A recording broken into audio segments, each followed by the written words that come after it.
Kung hilig sa beauty pageants lang ang pag-uusapan, malamang nasa final round ang mga Pilipino.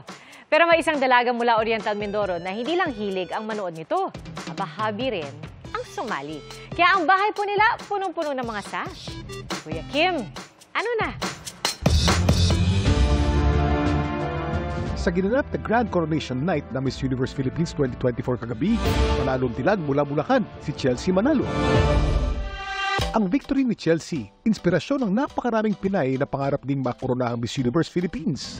Gaya ni Rachel, naminadong isang Viva Bioconera. Obvious ba, ang bahay nila sa Bungabong Oriental Mindoro, nabalot lang naman ng daan-daang sashes na napanalunan niya mula sa samut-saring pageants na kanyang sinalihan. Yung may mga barangay pageants talagang sinusugod ko. Gabi-gabi talaga siya. Pare, sumali ako sa isang barangay. Next target is yung next barangay. Nanalo naman po talaga ako. Pag hindi ko din nakuha yung pinakang winner, next year babalikan ko siya. 13 anyos pa lang daw si Rachel, nagsumabak sa kanyang unang Bucon. At ngayong 23 years old na siya, mahigit 150 pageants na raw ang kanyang nilahukan. Ang pinaka-favorite kong award is yung Miss Oriental Mindoro. Sobrang dami nagpa-pageant sa probinsya namin. Ang pinaka-dream nila is makasali sa Miss Oriental Mindoro. Ang pinaka-gusto kong masalihan na pageants talaga, Binibining Pilipinas or Miss Universe Philippines. Kuya Kim, kailan nagsimula ang beauty pageants? Kuya Kim, ano na? Ayon sa Guinness World Records, si P.T. Barnum ang nag-stage ng pinakaunang international beauty contest na ginanap sa Amerika noong June 1855 kung saan ang publiko ang nagsilbing mga hurado.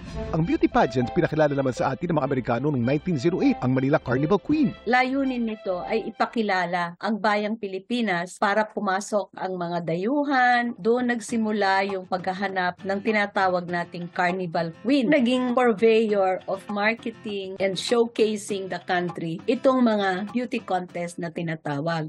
Samantala si Rachel, pansamantala raw munang iniwan ng spotlight mula na magtrabaho sa UAE noong 2022. For almost 2 years, na-stuck ako sa pageant. Every time nakakarinig ako ng beat na parang ansarap i-walk pag magpa-pageants ka, nakakamiss nga. Kaya habang nag-aanda siya sa kanyang comeback sa pageant scene, abangers muna siya sa Coronation Night ng Miss Universe Philippines na ang delayed telecast mapapanood sa Kapuso Network ngayong linggo ng umaga. Laging tandaan, importante ang may alam. Ito po si Kuya Kim at sagot ko kayo 24 oras.